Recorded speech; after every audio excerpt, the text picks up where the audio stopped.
The Targum relates that Nimrod was the father of an Egyptian pharaoh, but does not give his name. However, a separate Ethiopic text refers to another pharaoh who was contemporary with Nimrod, phonetically calling him Yanuf. This pharaoh is easily identifiable. His name is correctly written as Anedjib, and he was a king of the first dynasty of Egypt, reigning about 3000 BC, at precisely the time of Nimrod. Not long after the reign of Anedjib, in about 2890 BC, a new dynasty emerged in Egypt, and with this family the heritage of Nimrod was cemented very firmly into place. We are left in no doubt of this, because it was King Raneb, the second pharaoh of the dynasty, who first introduced the veneration of the goat of Mendes into Egypt. This is especially relevant because in both the Grail and Dragon traditions, which are fundamentally one and the same, the goat of Mendes has always been directly associated with Nimrod's grandfather Ham. Mendes was a city just northwest of Avaris in the Egyptian delta, and the sacred goat, often called Khem or Ham, was the zodiacal goat of Capricorn. In accordance with the dragon court tradition, Ham was the designated Archon of the 10th age of Capricorn, and in this regard his symbol was an inverted pentagram. This five-pointed star has two uppermost points, which are the horns of the goat of Mendes. The two downward sloping side points represent the ears, and the single base point is the chin and beard. When a pentagram is seen in this inverted, male position, Khem is personally identified by an emerald jewel set centrally at the meeting of the horns. When turned about, the pentagram achieves its female status, with the uppermost single point becoming the head of the goddess in a Venus, Lilith representation.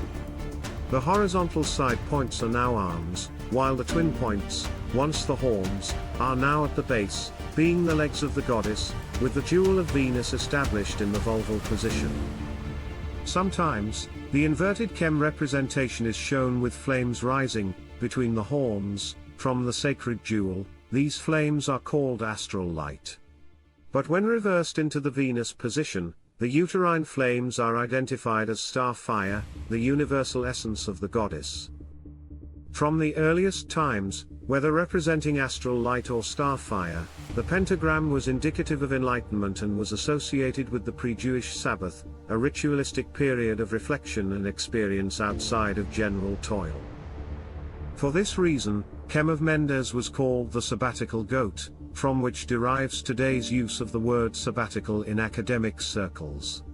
Like the serpent, the goat was symbolic of attainment, and it was by no chance that the 16th century artist Albrecht Dürer replaced a goat center stage, with the serpent, in his allegorical portrayal of Adam and Eve. Azazel also appears in the Bible, but not in the authorized English language translation. In the Vulgate Book of Leviticus, 16-8, there is an early reference to the custom of atonement, Hebrew Kippur, from the Assyrian Kapir, stating that Aaron shall cast lots upon two goats, one for the Lord, and the other for Azazel. That which fell to the lot of the Lord was to be sacrificed as a sin offering, and the other was to be sent into the wilderness as an atonement. The more familiar English translation is somewhat confusing, for the name Azazel has been supplanted by the word scapegoat.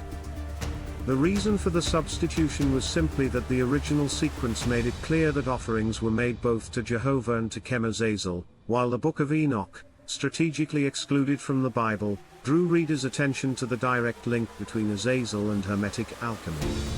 Not only did it identify Azazel as a master metallurgist, but it said that he taught men about the use of antimony.